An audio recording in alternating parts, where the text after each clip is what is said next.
Hello student, मैं Ramji sir. आज से हम लोग शुरू करेंगे 12th क्लास का unit number 1, that is the solid state.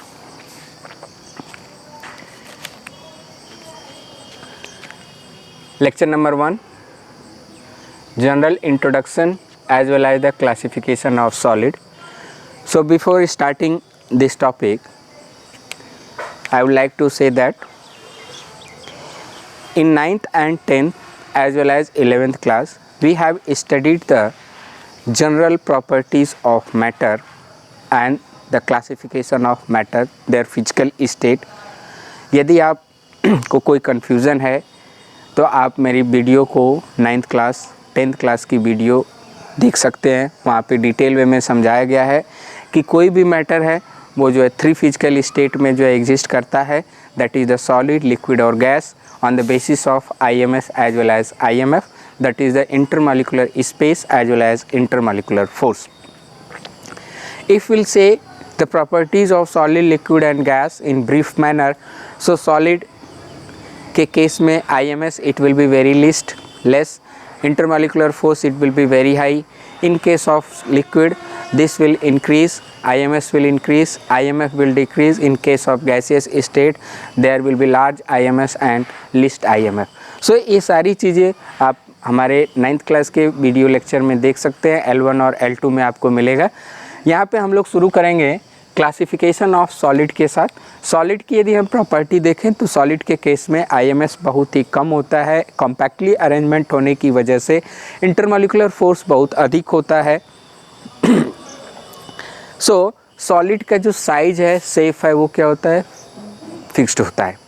Size shape fixed होता है, डेंसिटी उसकी अधिक होती है। Solid can not be compress, they can not be flow from one place to another place, and density of this solid it will be high. Now we'll just move over the classification of the solid. So solid can be classified broadly into the 2 category, that is crystalline as well as amorphous solid. One by one we'll just see the property of these crystalline as well as amorphous solid. एक करके हम लोग देखेंगे। तो पहला point हमारे पास है order of arrangement of the constituent particle.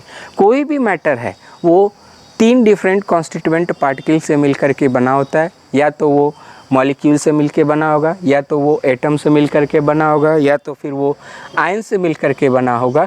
So in case of this crystalline solid, the arrangement of constituent particle it will be follow the long range of arrangement.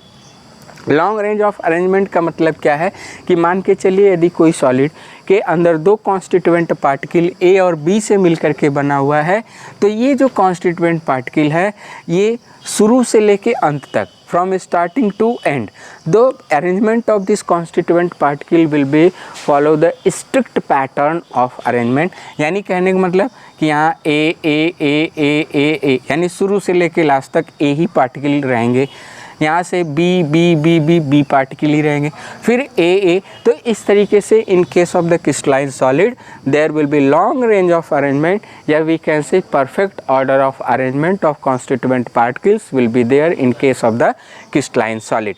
While in case of the amorphous solid के अंदर जो constituent particle का arrangement होता है वो random होता है। शुरू में ए बी ए, यानी in case of amorphous solid there will not be the strict arrangement of the constituent particles.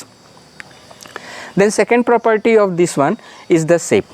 In case of the crystalline solid will have the definite geometry, यानी इनका जो शेप होगा वो फिक्स होगा, एक इनकी particular geometry होगी जिसके बेस पे हम उस क्रिस्टलाइन सॉलिड को कैटेगराइज कर सकते हैं। While in case of amorphous solid, the geometry will not be definite. इनका जो है कोई फिक्स ज्योमेट्री नहीं होती है, इनका कोई एक फिक्स फॉर्म नहीं होता है, इसीलिए इनका नाम क्या होता है, एमॉर्फस। एमॉर्फस एक मतलब नहीं, मॉर्फस मतलब फॉर्म या shape. Then second is melting point. In case of crystalline solid, the crystalline solid will have the sharp melting point. Sharp melting point का मतलब क्या है कि यदि हम किसी भी सॉलिड को हीट करना शुरू करें, टेम्परेचर बढ़ता जाता है और suppose that 10 degree 20 degree 30 degree 40 degree के ऊपर यदि वो मेल्ट करना स्टार्ट करता है, so that particular solid will completely melt at the 41 और 42 डिग्री सेल्सियस टेम्परेचर। इसका मतलब होता है शार्प मेल्टिंग पॉइंट, यानी जो मेल्टिंग होगा 1 to 2 डिग्री के बीच में डिफरेंस में फिनिश हो जाएगा, कंप्लीट हो जाएगा in case of crystalline solid. While in case of the amorphous solid long range of melting point will be there, यानी more than 10 degree Celsius temperature difference होगा। Amorphous solid को आप heat करते जाइए, चाहे मान के चलिए 40 डिग्री पे यदि वो मेल्ट करना शुरू करता है तो 50 डिग्री 60 डिग्री टेम्परेचर आप बढ़ाते जाइए, एमॉर्फस सॉलिड मेल्ट होता जाएगा, उसका कोई एक पर्टिकुलर मेल्टिंग पॉइंट नहीं होता है।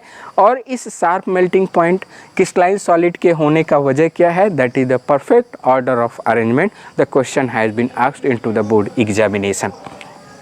अगला हमारे पास है हीट ऑफ फ्यूज़न, यानी fusion in the sense melting. जब हम लोग किसी भी क्रिस्टलाइन सॉलिड को हीट करते हैं तो सडनली वो मेल्ट कर जाता है, यानी उनका जो heat of fusion it will B definite, fix होगा, डेफिनेट होगा। While in case of the amorphous solid heat of fusion will not be fixed, एक रेंज होगा, उसको आप हीट करते जाइए और वो मेल्ट होता जाएगा। Now the next property is cleavage. When we'll just cut the crystalline solid with sharp edge tool, so what will happen? Crystalline solid will just cut into the equal pieces and the surface it will be smooth and shiny in case of the crystalline solid. जबकि in case of amorphous solid it will be cut into unequal pieces with the help of sharp edge tool, यानी आप किसी knife या चाकू से उसको काटें तो unequal pieces में वो ब्रेक होता है और उसकी जो सरफेस होती है वो स्मूथ और शाइनी नहीं होती है। यदि इस प्रकार की प्रॉपर्टी आ रही है, so that property will be of the amorphous solid. Now another one is and most important property that is anisotropy. Anisotropy क्या है? Very very important point to be remember here and this question has been asked into the board examination. Anisotropy क्या है? The property of the matter in which the value of any physical quantity depends upon the measurement of direction. यानी यदि किसी physical property को यदि आप इस direction के अलोंग नापते हैं तो value will be the different, यदि आप इस डायरेक्शन के अलोंग मेजर करते हैं तो वैल्यू विल बी डिफरेंट. यानी the property of the solid which depends upon the measurement of direction and such type of the property is called as the anisotropy. यदि anisotropy है तो definitely the particular solid it will be crystalline in nature. और कुछ physical property जैसे कि refractive index, thermal conductivity or such kind of property will come under the anisotropy. अब anisotropy होने का क्या वजह है? What is the reason why the crystalline solid shows the anisotropic behaviour और the character? That is the arrangement of the constituent particle. इसके पीछे constituent particle का क्रिस्टलाइन सॉलिड के अंदर अरेंजमेंट होना बताया जाता है. कैसे? देखिए, यदि हम इस डायरेक्शन के अलॉन्ग प्रॉपर्टी को मेजर करते हैं, सो अलॉन्ग दिस डायरेक्शन यदि हम ध्यान से देखें तो arrangement of constituent particles A B it will follow AB pattern, and if I will just measure the property along this direction or along this direction, so in this direction only the arrangement of constituent particle either A or B. तो हम क्या कह सकते हैं कि this arrangement of the constituent particle into the crystalline solid is responsible for anisotropic character. जबकि in case of amorphous solid arrangement of constituent particles are random, unequal, scattered form में होता है. So the property what ever the value of the physical quantity it will just find the same value through out any direction. यानी आप किसी भी direction में यदि आप इसको मेजर करें तो you will find the same value into all direction. तो ये जो है प्रॉपर्टीज़ हैं, डिस्टिंग्विशिंग कैरेक्टर है between the crystalline solid as well as amorphous solid. Crystalline solid को हम लोग ट्रू सॉलिड भी कहते हैं, it is also called as the true solid. जबकि एमॉर्फस सॉलिड को सूडो सॉलिड और सुपर कूल्ड लिक्विड कहा जाता है. सुपर कूल्ड लिक्विड और सूडो सॉलिड कहा जाता है. सूडो कहने का मतलब फाल्स, झूठा. क्यों? क्योंकि this such kind of the solid is not following the property of the true solid crystalline solid. तो क्रिस्टलाइन सॉलिड ही हमारे जो है एक्चुअल में सॉलिड होते हैं, ट्रू सॉलिड होते हैं, जबकि एमॉर्फस सॉलिड, जैसे एमॉर्फस सॉलिड का एग्जांपल है आरपीजी यानी rubber, plastic and glass. These are not a true solid, these are the pseudo solid, या we can say super cooled liquid. Super cooled liquid कहने का मतलब क्या है कि यदि लिक्विड को हम कंडेंस कर दें under the high pressure, so it will attain the solid state but actually it will not be a solid. Flowing property solid के अंदर नहीं होती है, जबकि यदि हम ओल्ड बिल्डिंग के ग्लास को देखें, विंडो को देखें, तो उनका जो बॉटम लाइन होता है, बेस होता है, वो थिक होता है as compare to the upper just layer. तो हम ये मानते हैं, कंसीडर ये किया जाता है कि ग्लास की जो विंडो बनी है, ग्लास का जो मॉलिक्यूल है, धीरे धीरे उसके अंदर फ्लोइंग प्रॉपर्टी होती है and that is flowing from the top to bottom, and that's why the bottom layer of the glass window is the thickened as compared to the top layer.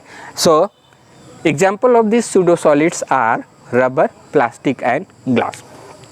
My dear student, आज हम लोग introductory class में, starting class में, preliminary class में यहीं रोकते हैं। आप इसका स्क्रीनशॉट लेंगे। मेरा आपसे रिक्वेस्ट और सजेशन है कि आप मेरे वीडियो को देखते रहें, एनसीईआरटी को फॉलो करें, एनसीईआरटी के लाइन को पढ़ें, एनसीईआरटी के लाइन बाय लाइन को पढ़ें, उसके मतलब को क्लियर करें। I will also be try to be cover of the NCERT. Why? Because the questions only coming into the board examination or into the competitive examination only from NCERT books or NCERT syllabus. तो आज यहीं रोकते हैं, आप इसका screenshot ले सकते हैं और मिलेंगे हम लोग अगले लेक्चर में। Thank you very much.